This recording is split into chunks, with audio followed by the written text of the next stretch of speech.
আমাদের কাছে অনেক রোগী জানতে চায়, স্যার আমি তো ক্যালসিয়াম ট্যাবলেট খাই, ক্যালসিয়াম ট্যাবলেট খেয়ে আমার কোনো ধরনের ক্ষতি হচ্ছে কিনা।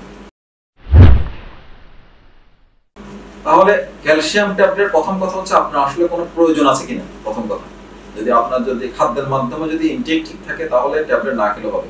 পার্শ্ব প্রতিক্রিয়া কমন কি হতে পারে? খুব কমনলি রোগীরা আমাদের বলছে, স্যার ক্যালসিয়াম ট্যাবলেট খাওয়ার পরে কিন্তু আমার কোষ্ঠকাঠিন্য ডেভেলপ করে, আমার বাথরুমে কিন্তু সমস্যা হয় কিন্তু ক্যালসিয়াম ট্যাবলেট খাওয়ার পরে।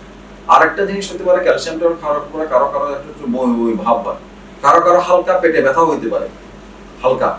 এবং কোনো কোনো ক্ষেত্রে যারা দীর্ঘমেয়াদী ক্যালসিয়াম ট্যাবলেট খায় অনেক দিন ধরে, তাদের কিন্তু অপ্রয়োজনে সেক্ষেত্রে কিন্তু ক্যালসিয়ামের কারণে কিন্তু বডিতে কিছু কিছু মেটাবলিক ডিঅ্যারেঞ্জমেন্ট হয়। কারণ অতিরিক্ত ক্যালসিয়াম নিলে কিন্তু আমার শরীরে যে ভিটামিন ডি লেভেল, তারপর প্যারাথাইরয়েড হরমোন, এগুলোর উপর কিন্তু কিছু কিছু বিরূপ প্রতিক্রিয়া তৈরি করে।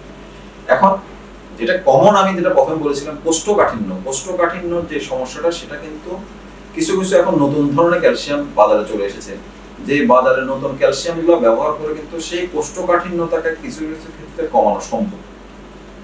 আর বাকি যে প্রবলেম গুলো বললাম, সেই প্রবলেম গুলো আসলে আপনার চিকিৎসক নির্ধারণ করবে আপনার আদৌ ক্যালসিয়াম প্রয়োজন আছে কিনা, থাকলে কতটুকু পরিমাণে খাওয়া উচিত, আপনি অতিরিক্ত পরিমাণ ক্যালসিয়াম ট্যাবলেট খাচ্ছেন কিনা, সেই জিনিসটা কিন্তু চিকিৎসকের শরণাপন্ন হয়ে মডিফাই করা উচিত। আমার মনে হয় আমাদের দেশের ম্যাক্সিমাম রোগীরা যে কোনো ধরনের ব্যথাতে যেভাবে দোকান থেকে ক্যালসিয়াম ট্যাবলেট নিয়ে খান, সেটাকে পরিহার করা এখন সময় চলে এসেছে। সব ব্যথার কারণ বা সব বাত রোগের কারণ কিন্তু ক্যালসিয়ামের ঘাটতি নয়। তাহলে আমি যদি সব ব্যথার কারণ বা বাত রোগকে যদি আমি ক্যালসিয়াম দিয়ে যদি চিকিৎসা করতে যাই, সেটা কিন্তু আমাদের ভুল চিকিৎসা বা ভুল ধরনের ভুল পথে চলাটা হয়ে থাকবে আমার রোগের ক্ষেত্রে।